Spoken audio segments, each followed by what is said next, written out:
Well, good evening. I'm Robert Wilson with Cowboy Wisdom uh, podcast. And tonight's podcast is 7 ways why repeating stories about your past is worshiping your past.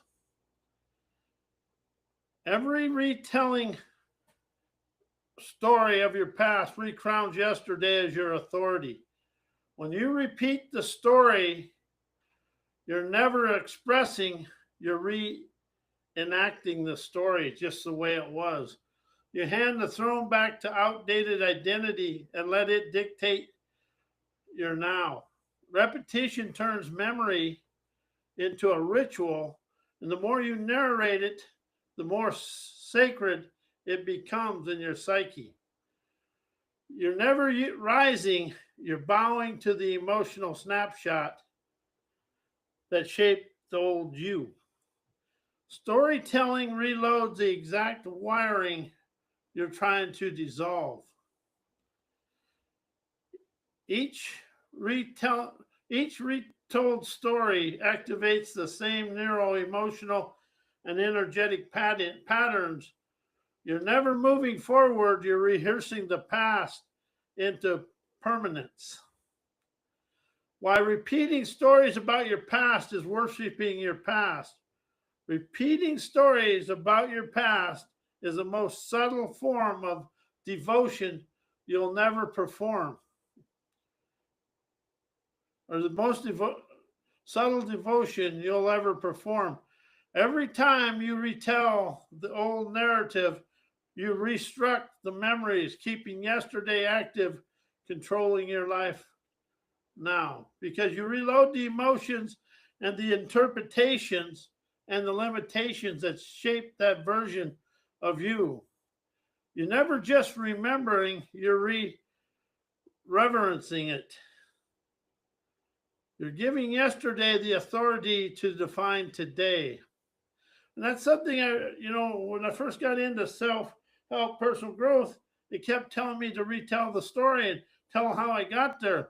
But never do they say these are the events that expanded me to here. They say this happened and they try to make it drama. And they dramatize it. And what they don't realize is they're keeping that story active and alive with all the remnants of it.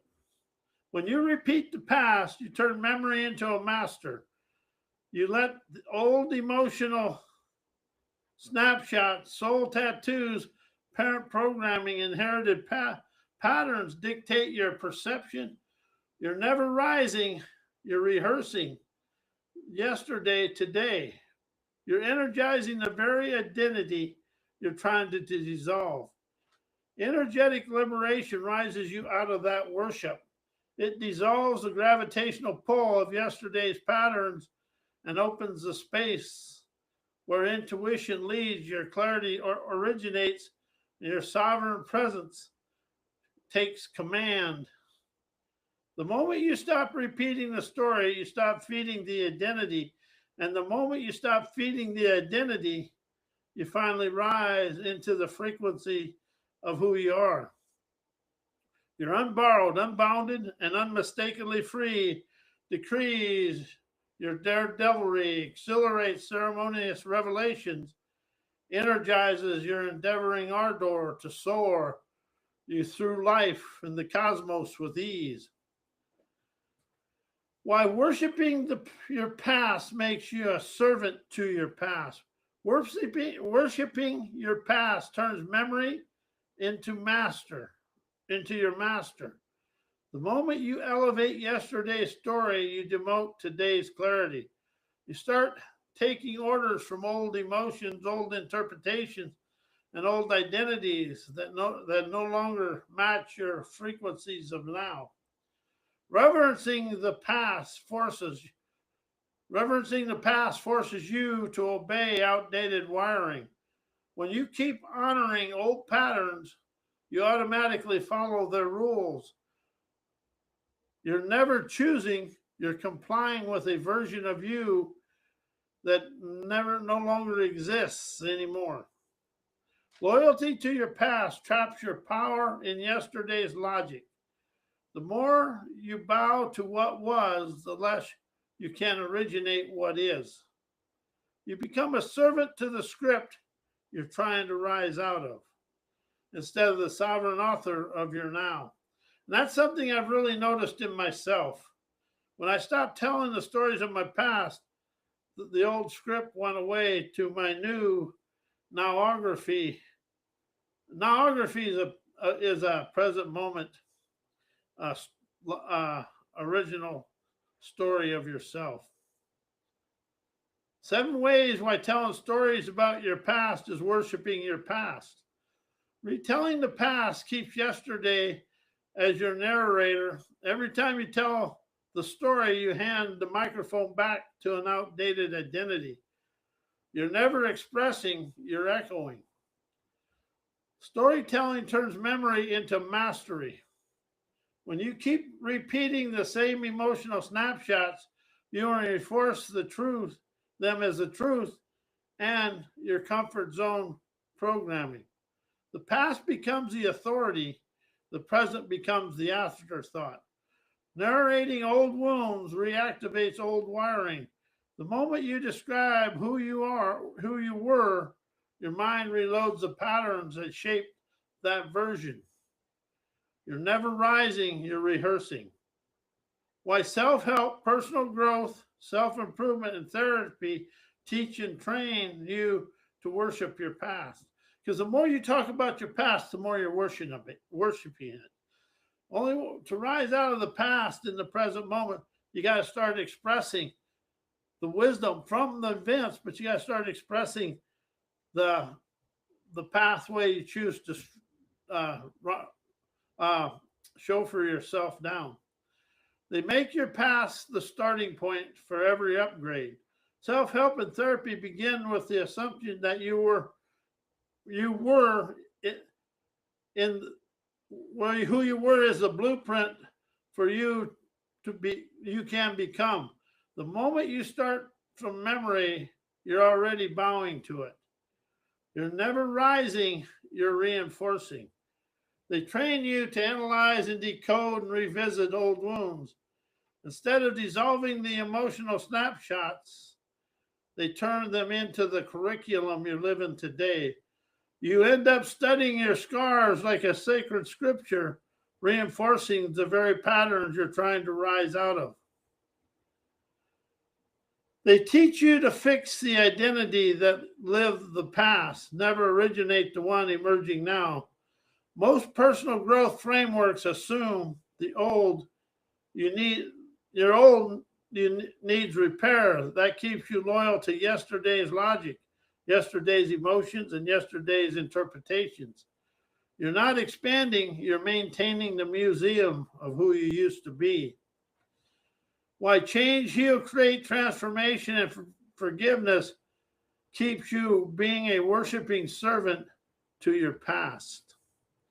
Change and healing force you to start from the wound, ignoring the now. The moment you try to heal or transform, you first bow to the injury. You make the past the prerequisite for your evolution, which means yesterday still gets to run the show today. Forgiveness keeps you loyal to the storyline. You're trying to escape. To forgive, you must revisit the memory, to refeel the emotion and re-honor the identity that lived. That's never liberation. That's emotional tithing to an outdated chapter. Transformation frameworks recycle the very identity you're trying to rise out of. They require you to analyze, decode, and fix the old you, which keeps you orbiting the same patterns. You're never going to fix yourself. You're going to rise, shine, and energize, and the here and now is going to show you the way out of the past. You're never expanding, you're maintaining the museum of who you used to be. Why thinking, knowing, learning, knowledge, and thoughts keep you stuck in worshiping your past and everything you always have done. Thinking recycles the same mental furniture you've always set on. Doesn't that seem about right? And then when you try to shift, all you do is moving the furniture over. Thought can only rearrange what already exists. It can never originate anything new. When you rely on thinking, you're never expanding. You're reorganizing yesterday's logic and calling it progress. Knowing traps you in the comfort of what's familiar. The moment you say, I know, you lock yourself inside a past-based conclusion. Knowing becomes a shrine to what used to be true, and you end up worshiping the very limits you've been trying to rise beyond. Learning loads you with more of the same patterns. You're trying to dissolve most learning is just downloading someone else's past, someone else's interpretation, someone else's wiring. How is that the school system also? You're never liberating yourself. You're expanding the museum of everything you've always done. Why indoctrinated education teaches negativity and worshiping the past. Indoctrinated education glorifies what was and ignores what is. It trains you to memorize dead information, outdated conclusion, and historical interpretations. How do you see that in the world? As if they're sacred truth. That's never learning. That's loyalty to yesterday. You're taught to revere the past instead of originate the present. It conditions you to focus on mistakes, deficits, and what's wrong. Grades, correction, red marks, and constant evaluation. Wire your nervous system to scan for failure. Negativity becomes default. The default lens. You're never being empowered. You're being trained to doubt your original signal. That one I recognize within myself, and that's happened right now. It rewards obedience to old frameworks instead of intuitive wisdom. Indoctrinated education praises you for repeating the approved answer, never generating your own. That's worshiping the past in its purest form, bowing to inherited logic instead of rising of sovereign clarity. While repeating stories keeps worshiping unwanted stuff. Repeating the story keeps you bowing to the version of you who lived. Every retelling restructs the old identity and hands it authority. You're never expressing, you're reenacting the past like it's still the ruler of now. How is that in your life? I see that in my life today. As much as I've risen, I got more rising to do. I'll be like the sunrise illuminating the heavens. Story repetition turns memory into ritual you perform without noticing. The more you narrate it, the more sacred it becomes in your psyche. You're never rising, you're honoring the emotional snapshot and emotional allegiance that should have been dissolved ages ago.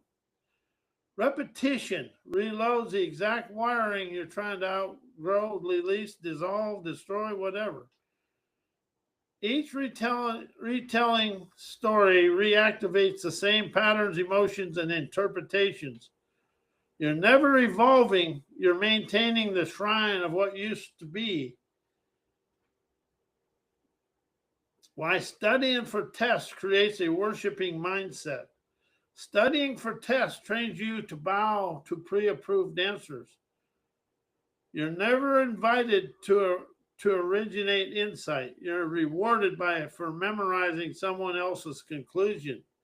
That's never intelligence or wisdom. That's devotion to the past. And that's being a servant and an allegiant to your emotions. The past dressed up as achievement. Tests condition you to chase validation instead of clarity. You learn to fear being wrong, so you cling to the safest, most familiar logic. That's how worship begins. by treating old information as sacred and your own intuition as suspicious. Test prep wires your brain to honor repetition over elevation. You repeat, rehearse, and regurgitate until the past feels like the only truth.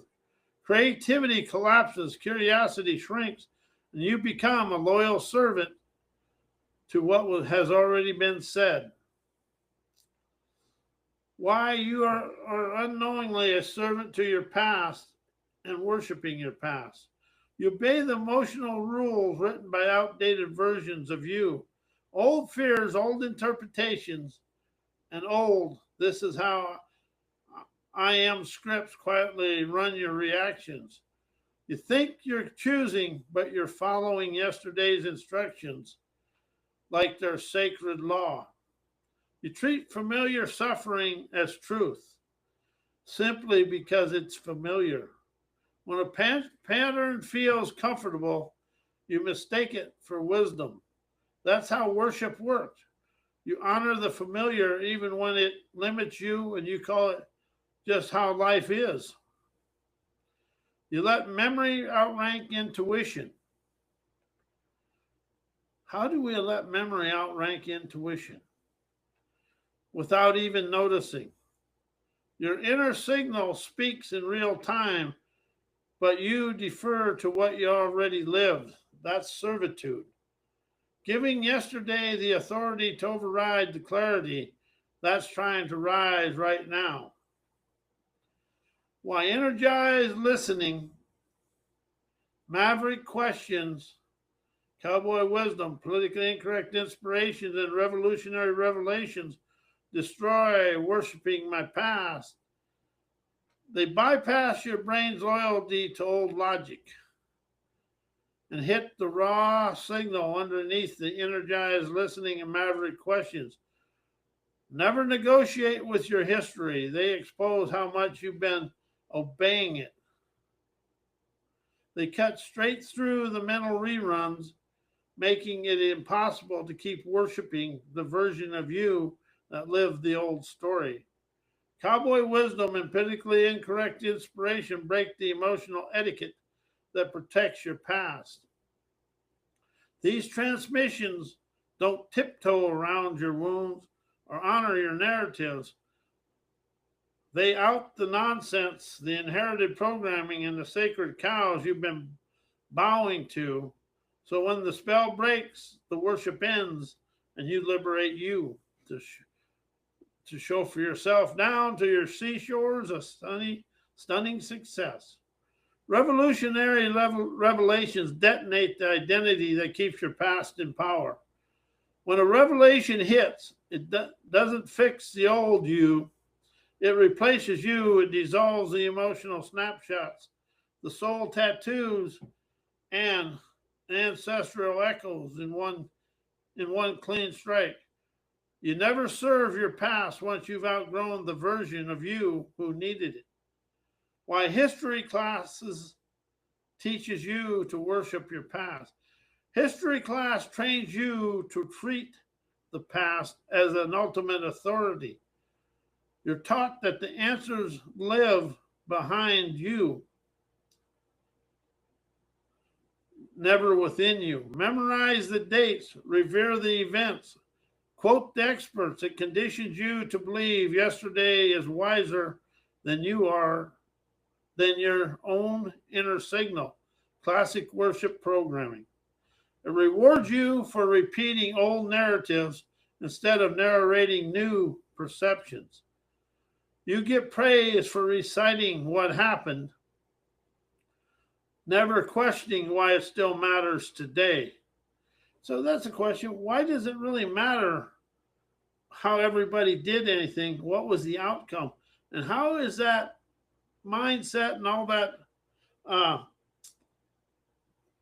emotional allegiance to the past controlling today? That's how worship works. You honor the storyline, protect the interpretation, and never challenge the script. How come we're not challenging the scripts of a lot of things today is my question. It conditions you to identify with collective trauma and inherited storylines. History class never just teaches events, it teaches emotional allegiance to them events. History class never just teaches events, it teaches emotional allegiance to the events. You're trained to carry the weight, the wounds, and the worldview of people who lived centuries before you. That's not education, that's inherited devotion to a past that isn't even yours.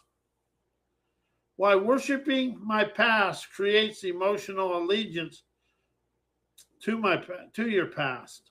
Worshiping your past locks your emotions into outdated loyalty contracts. When you elevate old stories, your nervous system signs up to feel the same feeling on repeat. You're never responding to life. You're pledging allegiance to emotional echoes that should have expired years ago. So how much stuff are you carrying today that should have been gone long ago? I got a lot, and I'm willing to let it go as I sail away. Reverencing your history turns old wounds into identity anchors. The moment you treat a past experience sacred, your emotion becomes its bodyguards. You defend the pain, protect the narrative, and stay emotionally loyal to a version of you that no longer exists. Emotional allegiance forms when you let memory outrank your present signals. When the past becomes a reference point, your emotions follow its lead. You're never feeling what's true, authentic now. You're feeling what was authentic then. That's how worship becomes wiring. While rising out of emotional allegiance and worshiping my past liberates me the flow of inspiration, intuition, innovation, imagination, showing my trailblazer unique talents, inner joying of my abundant lifestyle. I destroyed emotional allegiance, and worshiping your past liberates you into inspiration, intuition, innovation, imagination, trailblazer talent, and inner joying and abundant lifestyle sculpted through unmistakable energetic liberation voltage. When you break emotional allegiance, your intuition finally outranks your history. The moment you stop bowing to old emotional contracts, your inner signal gets the mic. Inspiration flows because you stop filtering it through yesterday's wounds. Intuition becomes clean, clear, immediate, and unborrowed. The perfect fuel for innovation, imagination, and trailblazer clarity. Releasing the worshiping of your past frees your creative circuitry from outdated wiring. As long as you're loyal to old stories, your imagination is trapped inside yesterday's blueprint. So rise out of the emotional allegiance, and your mind becomes a frontier again. Innovation, ideas, imagination spark. Innovation ignites, and your unique talents stop hiding behind inherited programming. Liberation dissolves the emotional gravity that kept your abundance on pause. When you stop reverencing the past, your energy stops leaking into old identities. That freed up voltage, a visionary voltage, becomes inspiration, intuition, creativity, and inner joy. You start living from overflow instead of obligation. The natural habitat of a trailblazer living an abundant life is sovereign, originating, and wealthy lifestyle. While energetic liberation voltage illuminated your pathways of enlightenment, suffers you on to your son of the fun splendor, liberated you from worshiping your past emotional allegiance and being a servant to your past, embodying the sovereign liberation of here and now. Energetic liberation voltage flips your inner switch from history powered to sovereign source power here and now. The moment the voltage hits your pathways of enlightenment instantly lights up like a cosmic runway. You stop navigating life with yesterday's dim flashlight and start moving with a full beam of clarity. Ignoring worshiping your past stops emotional allegiance. It's just flowing of clean, sovereign signal guiding you straight onto your next level of extravagance. It chauffeurs you out of the museum of who you used to be and drops you into the sun of the fun splendor of now. The voltage never asks you to heal, fix, or decode anything. It simply escorts you out of the servitude of your old stories and into the frequencies of inner joy, play, creativity, and intuition that run the show. You stop being the caretaker of your past and start being the curator of your here and now splendor. It dissolves the emotional contracts that kept you loyal to outdated identities and activates sovereign embodiment.